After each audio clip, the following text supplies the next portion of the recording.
So there's a new Star Wars title coming out very soon, and whether you consider your religion to be Jedi, or you love the movies, or maybe you're on the other side and you're quite skeptical of EA's handling of the Star Wars license, here's 22 things you should know about Star Wars Jedi Fallen Order.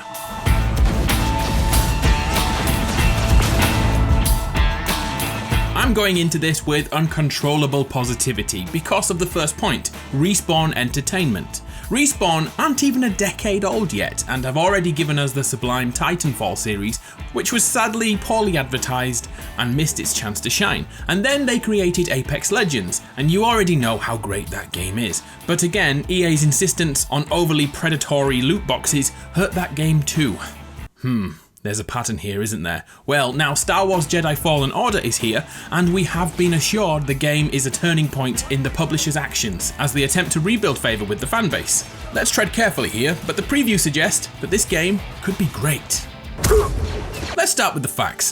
Fallen Order is a completely single-player, story-driven, action-filled adventure game, with occasional RPG elements, but we'll talk about those soon enough. We fill the boots of Cal Kestis, and if he looks familiar, it's due to the actor who portrays him, Cameron Monaghan, probably most well known for his role in Gotham. My point here is that the acting of the main character at least should be of a very high standard, which is nice. In Star Wars Jedi Fallen Order, that title is very long, Cal Kestis finds himself as the last remaining Jedi, but guess what? He's still a Padawan, so he has many skills to learn during the progression of the game.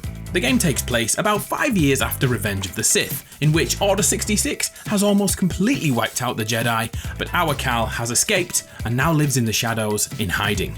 Of course, that wouldn't make a very action-packed story, so at the opening of the game, Cal is forced to use his Jedi Force powers to save a friend in danger, which leads to the entire Galactic Empire knowing of his existence and hunting his Jedi ass down. Not a bad start to the story.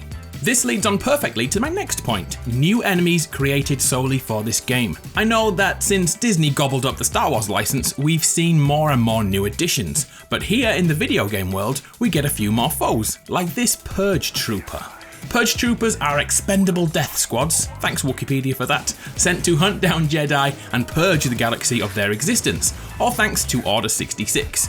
Other dark side dwellers will be fleshed out more in this game too, including the Second Sister, a former Jedi turned rogue who preferred the colour red over blue, I suppose. She's an Inquisitor that was once trained by Darth Vader himself, making her a fierce combatant with strong Force abilities, so fighting her and her death squads will be a challenge.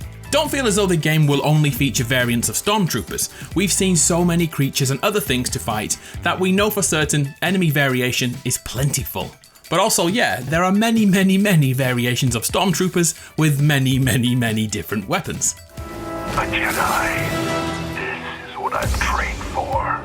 Star Wars Jedi Fallen Order is a completely linear game, which means we won't be able to turn Cal to the dark side unless it's already written into the story. We have no agency over the core decisions and will play out a pre-written experience the exact same as everyone else playing the game.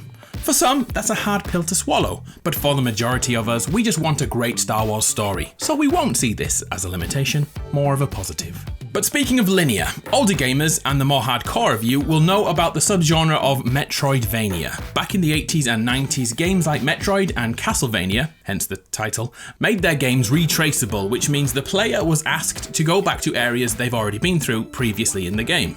But returning with an item or ability acquired later in the game will open new areas to discover. And this theory is continued in Jedi Fallen Order, which means early in the game you'll see areas inaccessible until you venture back in the late game. There's a holy trinity of Fallen Order. It's based around 3 pillars of gameplay. Those are combat, which I'm sure everyone is here for, but the other 2 pillars are platforming and puzzle solving. In a video I made last week, I suggested the platforming elements play a lot like Prince of Persia, and the puzzle solving feels much like Tomb Raider. But the closest game to get the entire feel of Fallen Order is actually Nathan Drake's escapades in Uncharted, but with a gun switched out for a lightsaber and a sidekick replaced with a droid. Before we move on from puzzle solving, as our Cal levels up and progresses, so do the puzzles, designed to utilise the new skills he unlocks, which then feeds back into the Metroidvania aspect we just talked about. What is that? Get off my sofa! Get! I hope you found something better out there than this droid. Every new Star Wars story needs a new droid. We've had the cute dustbin we called R2-D2, we've had the rolling Pokeball, BB-8, Iden Versio had ID-10, and now Cal Kestis has BD-1. BD-1's gimmick is that he becomes a wearable backpack. Technology has moved on a long way. This BD unit is an exploration bot designed to collect data, and the biggest thing of all, he has a spotlight for dark sections of the game. Very useful. If you want lore, simply scan an enemy and BD-1 will give you the information. Random fact about this droid is that it was based on Woodstock, the little yellow bird from the Charlie Brown series. Oh, and BD-1 can also give you heals. Depending on how you play, that will be very useful. So now let's break down the combat, and there's quite a lot to get through. At its core, Fallen Order fights will be similar to Dark Souls, Nioh, or more aptly Sekiro Shadows Die Twice. There will still be the opportunity to do a bit of button bashing in-game, but as you progress through the story, your skills with a Jedi lightsaber will be tested. For example, enemies have unblockable moves, but luckily they shine bright red to indicate this action, so Cal can evade. And this knowledge in combat is vital. Enemies will block and counter your actions. Instead of flailing around, you will need to think of the battle like a game of chess, paying attention to that stamina bar which controls the amount of blocking both Cal and your foe can do. Slowly knocking down this bar, keeping the pressure on, will lead to openings, which then lead to finishers, which look stunning. Here's a few of them.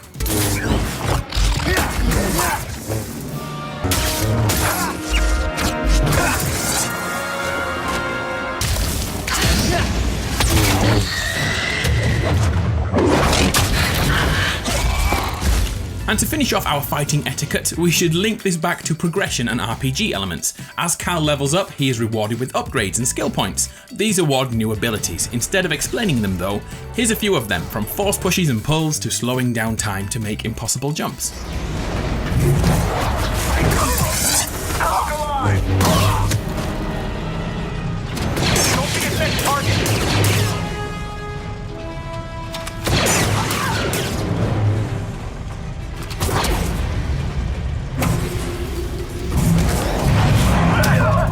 So we've talked about Sekiro as a great reference for mechanics in this game. Well, to continue this, Fallen Order has a save mechanic, and you've probably experienced it before. We visited shrines in Sekiro, we visited bonfires in Dark Souls, and now Cal visits meditation points to save his progress in Fallen Order. And just like those other games, visiting these meditation points will also bring back all the enemies in the vicinity. So use this wisely and grind your ass off for skill points. I'd like to make a point of lore in Fallen Order. From everything I've read and seen thus far, the lore is spot on and is immersive and extremely well researched and designed. This game fills in so many blanks that a typical fan doesn't know about. If you don't read the comic books, or if you don't venture too far away from the 9 core movies, this game brilliantly entwines the core narrative and politely explains new concepts without bashing us on the head with a lore hammer. So if you want to learn more about the Star Wars universe whilst playing something completely new, Fallen Order looks like it's the right game for you. Here's a questionable one which came up. Respawn said that there are no load screens in Fallen Order. Although I doubt that, this isn't impossible, they are simply hidden away. Have you ever stood in an elevator in a game? Yes, that's most definitely a loading screen. This will likely be the role of the ship in Fallen Order, acting as a hub to upgrade and chat with crewmates, but in reality, this is one big load screen. This is unconfirmed, but I thought that was definitely worth mentioning. Yeah, good to see you too. This place is a dump. And whilst we're on our ship, let's chat about it. It will be integral to the game, as we can planet hop. We've seen 4 planets thus far, and at any point, once unlocked, we can hop straight back on our ship and head to another planet. We are not held down. And we'll do this regularly, because each time we acquire a new skill, it may unlock a new area on multiple planets, such as slowing down time to jump through an impossible gap, or simply wall running long enough to reach a new area. Another thing that has been confirmed is that we cannot dismember stormtroopers with our lightsabers. I know, I'm bummed too. Just like the movies, the damage is generalized, but on the plus side, the creatures of the world can be sliced completely in half. So if you think about it, every cloud has a scorched lightsaber silver lining. Was that even a joke? I don't know. Move on. Oh, let's have a chat about death mechanics. Another Dark Souls-esque implementation can be found when we pop our clogs. If an enemy gets lucky enough to kill your Cal, you will respawn. Simply fight all your way back to the enemy, and once you take them out, you can reclaim all of your lost souls. All your lost Jedi stuff. You get the idea. Dark Souls! Okay, to end, here's the housekeeping. Star Wars Jedi: Fallen Order releases on November 15th on PS4, Xbox and PC. If you have EA access or Origins access, you may think you're getting it early. You are not. Sadly, you can only play at the same time as us plebs. If you're on PS4 Pro or Xbox One X, you have the ability to prioritize performance or visuals. Performance will give you up to 60 frames per second, and visual quality will obviously look a little bit better, but will be capped at 30 frames a second. If you need some PC specs, I'll put them in the description below. As you'd expect, there are pre-order bonuses should you be interested in that kind of thing. You get yourself a yellow bee skin for your droid, a golden version of the Stinger Mantis ship, an orange lightsaber, that's a weird choice, but it's there, and a Maigito and Umbaran hilt for your saber. I butchered those words, didn't I?